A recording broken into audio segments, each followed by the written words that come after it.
All right. So let me know, guys, if you can be able to see my screen.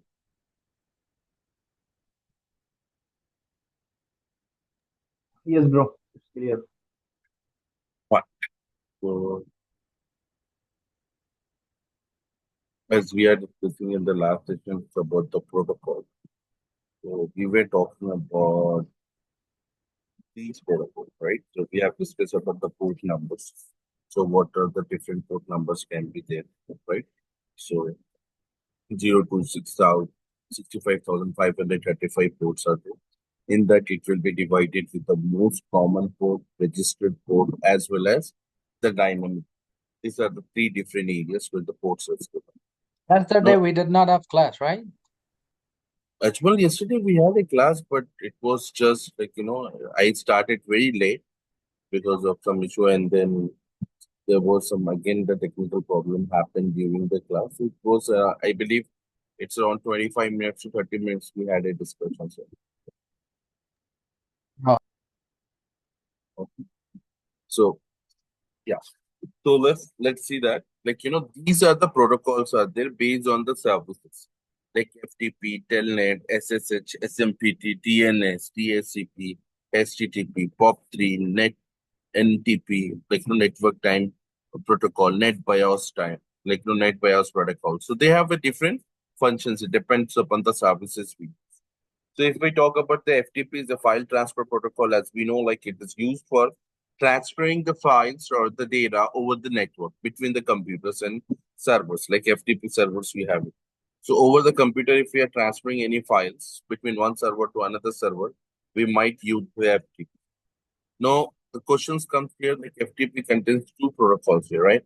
So this is the two protocol, port number 20 and the port number 21. What is this purpose of? So as we are discussing in the last session, FTP is TCP-based protocol. What is that? Is that TCP-based protocol? Now, when I talk about the TCP-based protocol, that will be required three-way handshake, right? It's required the three-way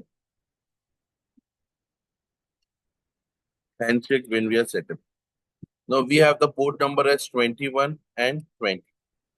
So here, we see that the 21 is used for connection step, for the connection establishment, and 20 which is used for data transfer.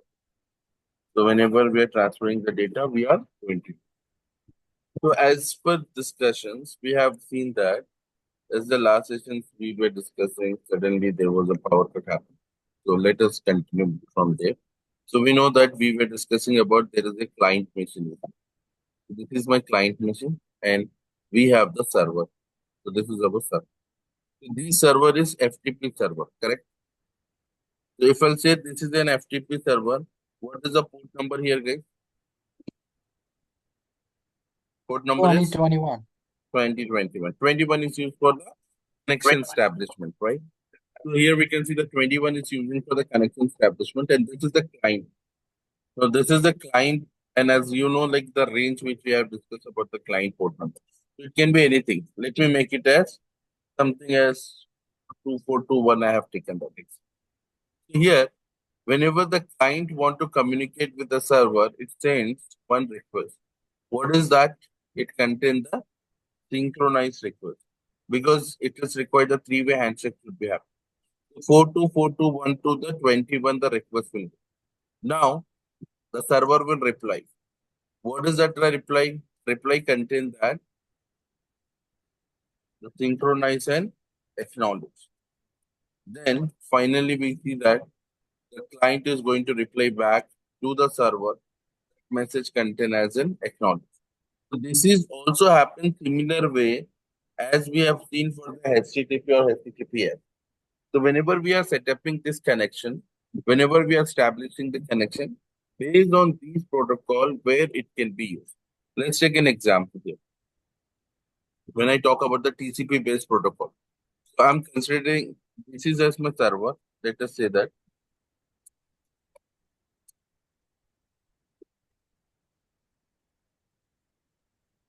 So here I can see that the IP address can be like 192.168.29.115 as we have discussed, right? So if I want to see that here,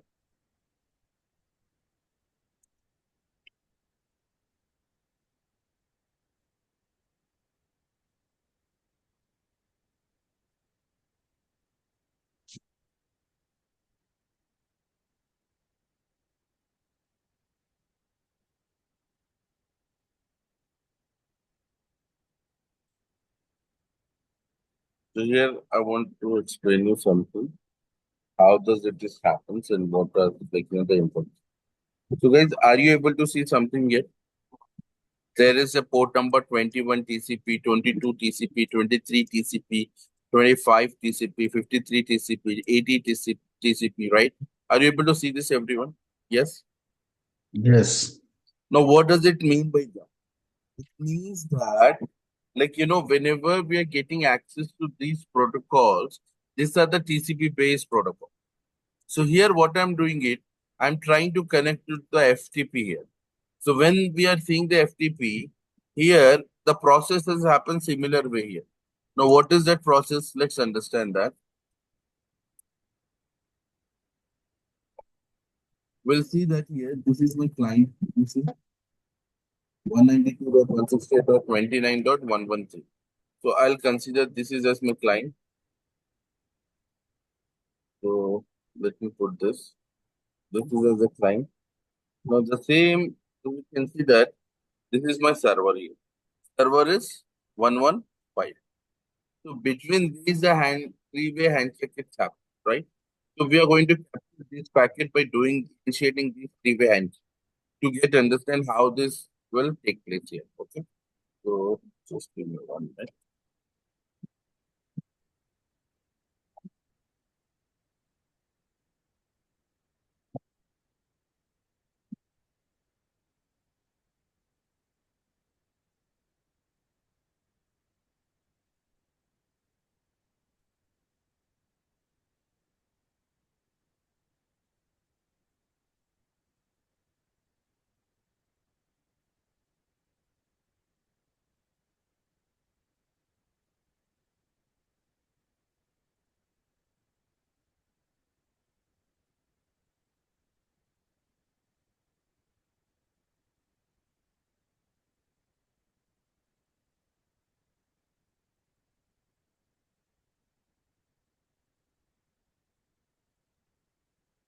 We lost your voice.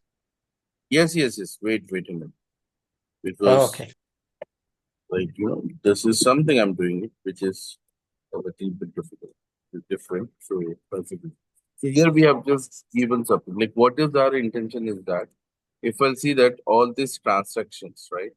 So let me just open the Wireshark here.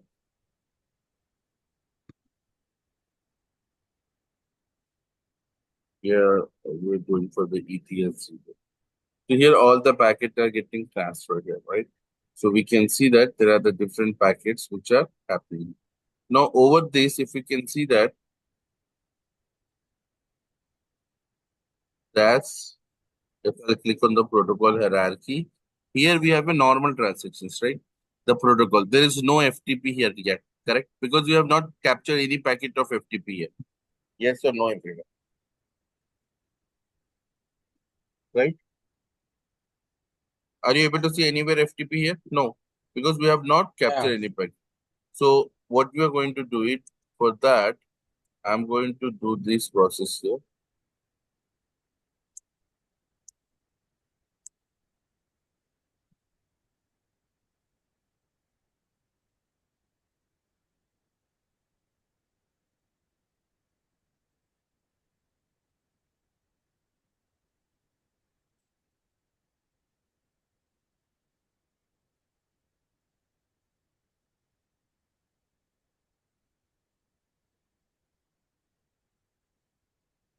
And here we can see that.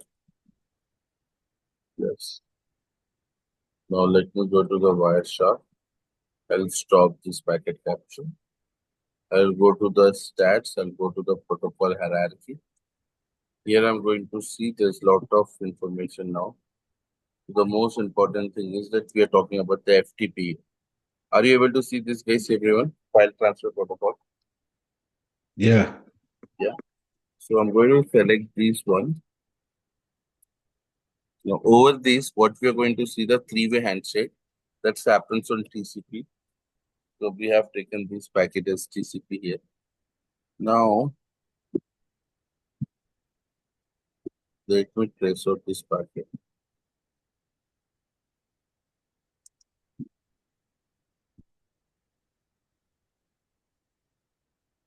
So guys, here we can see that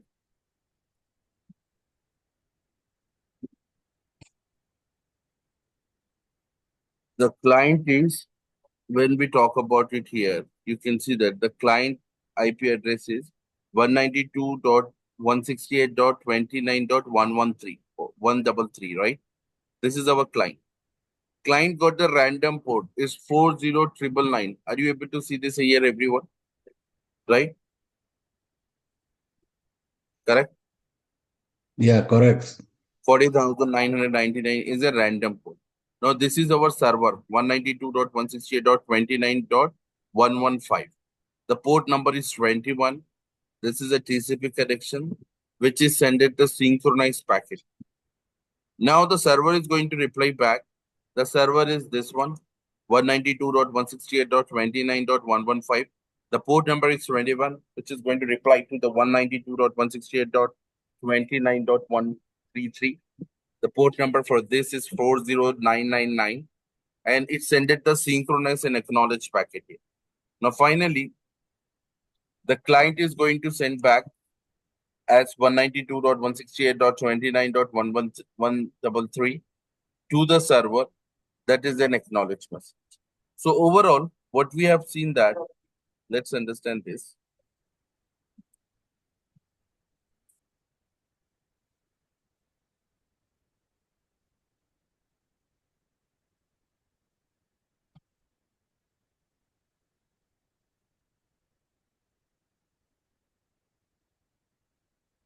Yes.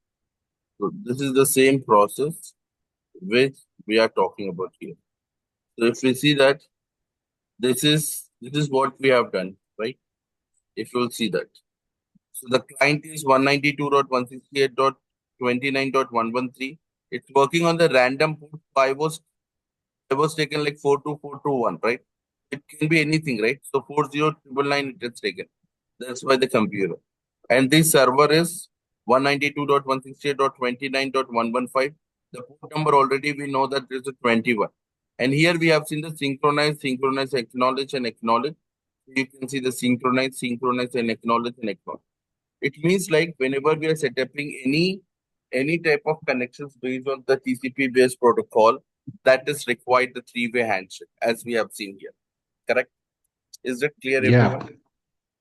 Yes.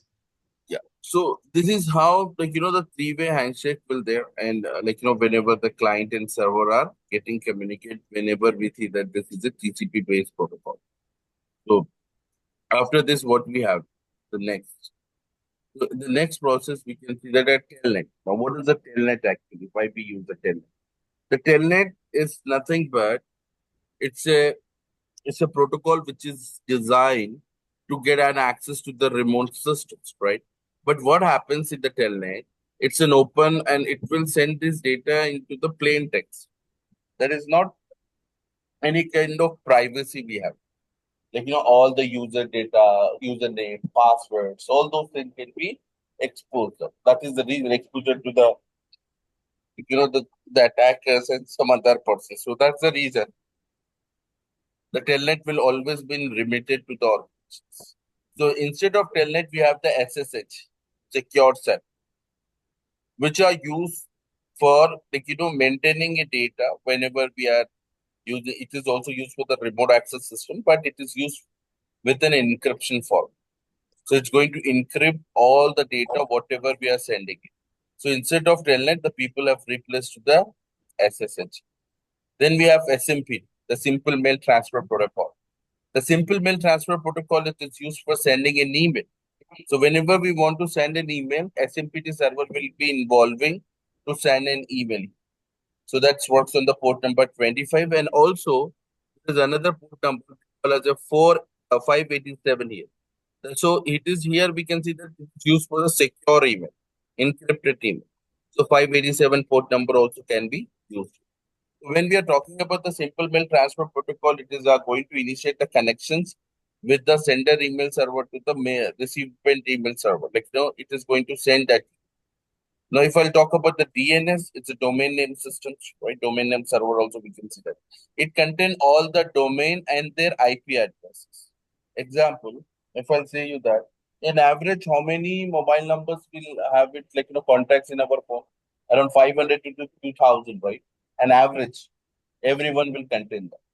But is that we can remember everyone's numbers? Is that possible? No. So what we'll do? How we call them? So we have the keywords with that. We'll put his names, right? Yes or no? So if I need to call some person, like if I need to call some salesperson, so that might be a salesperson, marketing team, or that might be driver, that might be chef, that might be anything.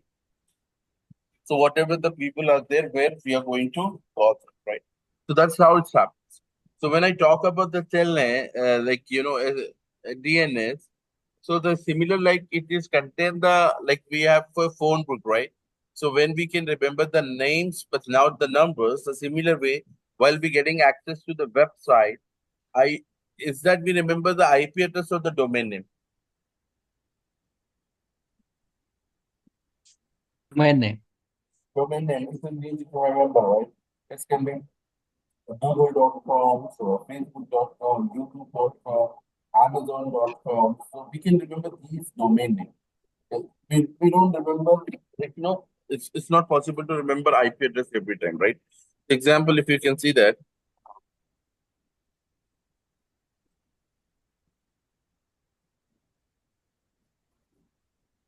if you can see that here, we have an IP address as 142.250.194.194.174. It means like if I have this IP address, with this IP address also, I can be able to go to the browser, google.com, correct? Yes, everyone. If you see that, if I put this IP address and if I press enter, what happens? Let's open the google.com, right? It's similar like Yeah. how we are typing the google.com here, correct? But it's not possible to remember this number every time for every domain, right? Is that possible? Can we remember? No. Can we No. remember like this IP address? No. The DNS will maintain the record of these IP addresses with the particular associate domain. Like whenever we are going to give a request for the google.com, it will contact to the DNS to take the IP address through which it can be able to connect to the particular server. Got it? Is that clear, everybody? Yes. Yeah. So the This is DNS a is going to be provided the proper IP address to yes. access the DNS website. will yes. DNS will maintain all the IP addresses based on the root addresses. So what does the root addresses can be considered as a .com, .co.in, uh, .go.us, .com.uk, and so on. We have it, right? Correct. Yeah. So those all the domains .org, .gov, .edu, all those are the the domain list where they have it and which category our domain is there. In that .com, if there in that .com, they will search and give an IP address like that. Okay. Got it, brother. So when I talk about the DHCP, Private DNS. yeah. If I talk about the DHCP, what is the DHCP? Dynamic Host Configure Protocol, right? So as we discussed in the previous sessions about the DHCP, it is used for allocating an IP address. Whenever the client and server want to get communicate and establish a connection, whenever the IP address is needed, there is a process called as a DORA, as we have discussed, when we call as a double discover, offer, request, and acknowledge. Do you remember that, guys? Everyone? Yes, yes, yes. So based on that, the IP address can be allocated to the client. That's how the DHCP protocol can be used. Now, if I talk about the HTTP, the Hypertext Transfer Protocol, These protocols used for like, getting access to the web application. But it's similar like as I said you about the telnet. The HTTP are not secure one because if anything, we are going to put on the HTTP that can be into the plain text. Either if you can go in to get login or you're using your credit card or debit card information over the HTTP, that can be able to like, readable, that the informations can be read by anyone. Let me give you one example. I'll do one thing.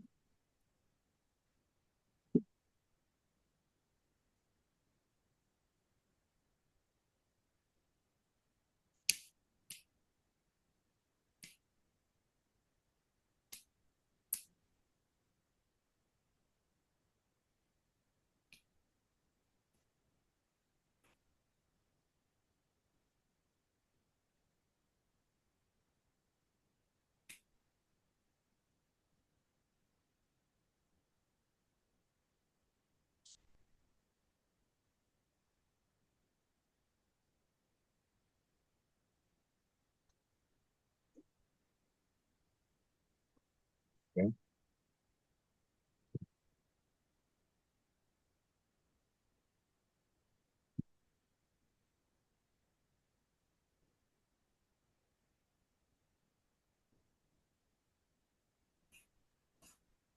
So guys here, if you can see that, I'm going to get login on.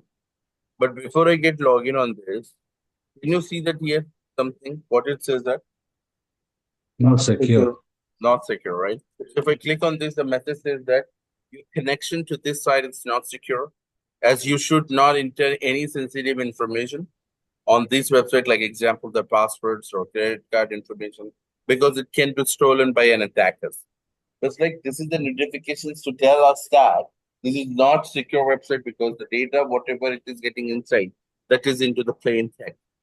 So if I click on the login button and if I just try to get login to this as a shake at techgeek.com, and if I'm going to use the password, like some password here, ABC123 ABC, some password I have used, and I'm getting login. So when I log in, are you able to see that the system has got login here? The account has login, right? Everyone, Yeah. right? Now, what I'll do it, I'll come to this. This is at the live capturing the packet, right? So while I stop here, I'll go to the stats, I'll go to the protocol hierarchy.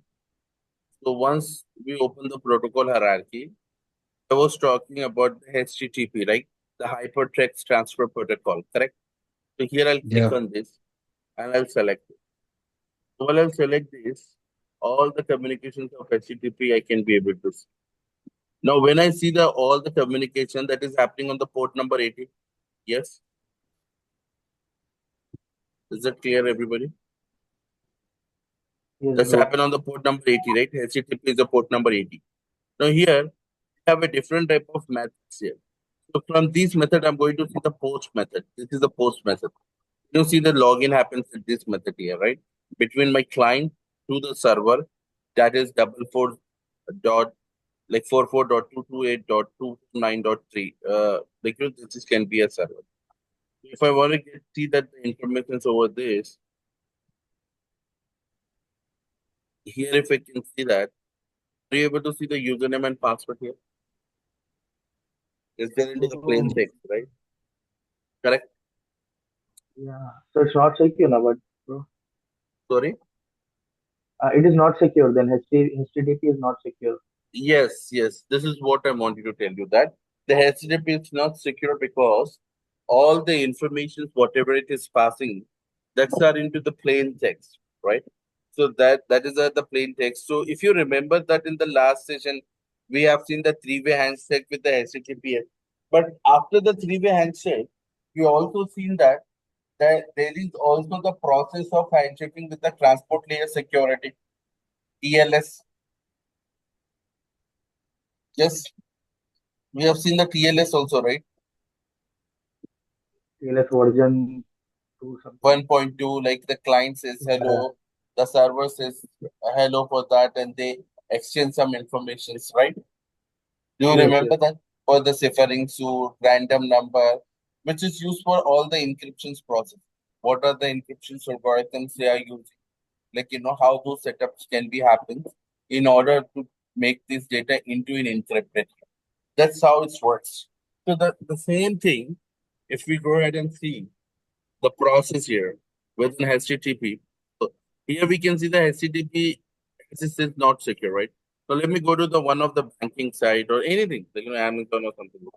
So when I come here to this website, now here you can see that it says that the connection is secure. Can you see this here, everyone? Correct? Yeah. Yes. Yes. Now if I click on these, you can see all the validations here. The ICICI Bank, when I talk about it, they use a trusted all the applications here. When we are gonna see that all the keys we have it, all the details we can see about the certificate and everything. So that is how data are been using here. That is an authorized certificate, key IDs, all the information are there. So overall, we can be able to see that these systems, which we are seeing that will give all the information that required for maintaining the security. So that is happens on the HTTPS. HTTPS works on the port number 443, as we can see that. So this is what I want you to understand, that the HTTP is used for whenever we talk about that, is also getting access to the application, but it's not encrypted. All the data is sending into the plain text. So we have now, if I'll talk about the POP3, the post office protocol, whenever I talk about these protocol, so these protocol is used for sending an email, receiving an email. So it's an incoming email process. Now, IMAP is also the similar one, Internet Message Access Protocol. That is happens on the port number 143, and this is working on the port number 110. Now, what is the difference between these two protocols? The difference is that both are used for the incoming email, but when we receive an email, one protocol, the internet message access protocol, gets synchronized with the server every time. But when I talk about if we configure this email by using the POP3, so in that case, it download the email from the server, which is not periodically get synchronized, it download in that. I mean to say that in a very simple way, let's imagine a situation. This is my Outlook, right? Let me open this Outlook. Now what I'm going to do it, I'm just doing this setup here. So while I'm setuping this, can I use the pop, or can use the pop, and as well as I can use the IMAP here, right? Are you able to see this here? Yes. Yes. POP is nothing but post office protocol. IMAP is nothing but internet message access protocol. Now, if I configure this email with the POP, now what happens at this point? I have two emails I have configured. Let us see that one is in desktop, other that is in my office computer. Let's take example. I have this email configured on my home desktop, and the other it is there in the office laptop. So when I'm there in the office, I have received certain emails. I have opened that email. I have read those emails. I have deleted some emails. So certain action I have taken on that email. When I reach back to home and when I open the desktop, even there I have configured the same email. So at that time, whatever emails which we have received, that email have not, it's showing that it's not opened, it's not deleted. But that action we already perform in other computer. But here it is not updating that. Why? Because it's downloading from the server, not getting synchronized with the server. I believe you got my point. Is that clear, everybody? Sorry, just one more time, quick. See, let's imagine a situation. You have an email ID XYZ, ABC at the rate XYZ.com. ABC at the rate XYZ.com. And you have configured that on your laptop and also in the desktop, correct? Now, when you're there in the office, you're going to work on the laptop, right? When you're there at home, you're going to work on your desktop. So, when you're there in the office, you have received some emails. You have opened that email, you have read that email, you have deleted that email. Means like you have performed certain actions on that email, correct? Till here it's fine. Yes. Now, Okay. at night we reach back home, we had a dinner and everything is fine. Now, we open our desktop to work on. Let's have a look. and you open your email, same, like, abc@xyz.com. When you open that email, already is configured in that desktop, right? So when you open, so whatever the email you have read in the office, whatever actions you have taken in the office, here it's not showing that. It's showing that unread emails. You got my point now? It's showing that the email is not readed. Correct? It's not syncing. It's not getting syncing, it's getting downloading. You got my point? Okay. Now, Yes. the same way, if I talk about the syncing, that the synchronization happens with the IMAP here. We have Internet Message Access Protocol. It's similar, like, let's take an example. Gmail works on IMAP. So if when we configure the Gmail on our mobile phone, as well as to the laptop or desktop, that's a very common here. So whenever we receive any email, if we open that through our mobile phone, it will get updated on our laptop also, right? Yes or no? It will Yes. get Yes. refreshed. It will get refreshed. Yes, because it is getting synchronized with the server. So that's how it's done. Exactly. Correct? Clear, everybody? Yeah. Okay. So that's how it works. Now NTP is nothing but the network time protocol, which is used to get synchronized like every time with the network. Like whenever we are getting access to the internet. So the time synchronizations are very important here. That is how it works on. So whenever we say that whenever we are getting access to the system, it will get synchronized with the time. NetBIOS is like, it's a protocol for getting share files, like, data, printer files, all this in the Linux. That is what we call as, like, NetBIOS protocol behind. Now, what next we have? Next, we have like SNM, Simple Network Trans Manage Simple Network Management Protocol. It's used to monitor all the network components. It used for network monitoring systems here. So what is that actually? What exactly do it? What are the process it happens? It means like we have something like monitoring all the devices by using the SNMP protocol. So whatever the problems, whatever the switches or servers or routers, whatever it working. So they will give us the information if anything goes wrong. So monitoring systems happens in that, like, they have certain agent need to be get installed. So that agent receive the information to the management systems where they can see. It used for the fault management system, NOC, which is the Network Operation Center. So there are the certain team are there which have been getting monitor all the network component, right? That's how it's works. Now, if I talk about the next protocols like LDAP, that is we call as a lightweight directory access protocol. So it's as we can see that this protocol accessing and maintaining all the directories information service.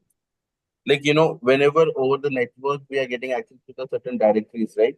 So these protocol is there for seeing that information like privilege or they have the different hierarchical structures based on that the user authentications, authorizations, like uh, we can see the centralized user management, or it can be anything like whatever the services look up at, what are the authentications is happening, privileges getting accesses, or adding, deleting, any modifications is doing for any change directory entities, all those things can be considered with the help of these data sets that have a different type of LDAP process where it can be used. So that is the process where we can see about that, like the direct access. HTTPS is already I've said you that. HTTPS is used for like whenever we are getting access to the web application that is at the secure platform. The port number is 443. MySQL and SQL databases, which is being used for the database getting access. The port number is 14333306. Here we can see that. RTP. Now, what is this RTP? Remote Desktop Protocol. We know that whenever we are going to get an access to that, here, here we can see that that is a very important for the systems to get access to the system processes. That is how it is work. Whenever a one computer is getting access to another computer over the Windows machine, that will be using the remote desktop protocol. The other we have the syslog. Syslog is a very common format which is used for sending the logs. The system's logs is generated in this format and they can be able to send. Now, TLS syslogs are nothing but when the logs what we are sending it should be get encrypted. like, all the data, whatever the system logs, syslog, all those will be have been sending to the centralized monitoring system. It might also get it as a security. That need is also to be get it some encryptions here. So that is the reason syslog work on the 514 port number and TLS syslog is works on the 6514. Now FTP as we have seen, SSH we have seen. Now what is the SFTP here? So FTP know that it's a protocol which can be transferring the file, but it's not encrypted. All the data which have been sending it is going to be sent it into the plain text. So SFTP is nothing but SSH file transfer protocol. So it's securing all the file transfer protocol over the port number 22 because it already have the encryptions, authentications, like protecting against all the data which have been going into the plain text. So that supports password, public key, SSH method or TLS method. So it means like this is the protocol where all the data is getting encrypted. So while we have been sending the file, so we can secure that FTP files also by using the same port number to 22 that can get encrypted. That's how it's happening. Okay. So secure SMPD is something but where you can consider that it is for sending a secure email, like whenever the encrypted email sending. That is how the email server we are. So this is the sum of important protocols we have seen that, and we got to know about this is other method. Now with this, we have completed our networking basics. All right. So networking basic is completed. Now we are going to start our major, like the concept, the major topics, all about the security. So from here, we're going to discuss about the cyber security, how that works, what are the importance are there, what are the ins and outs. So straight away, I'm not going to start the practical. Still, we have some discussions to be done on the security. We'll get understand the internal mechanism system, how the securities are designed, what are the important things are there, and then we'll talk about, like about the practical session. You got my point, everybody? Is it clear? Yes. Okay. All right, so that's all for today's session. Thank you very much for listening me. With this, we have completed the networking. So please go through with that. I believe I have shared already the material as well as all the videos are updated. So please kindly watch that videos also. Okay. So see you on Monday and we will discuss more. Thank you very much. Take care. Thank you. Thank you very much. Bye. Okay, so before I finish this, Monday means like Indian Monday. Okay, India time Monday. So US maybe Sunday night. Okay, got it? Yeah. Yes, Yeah. bro. Yeah, thanks. Okay, thank you, brother. You're welcome.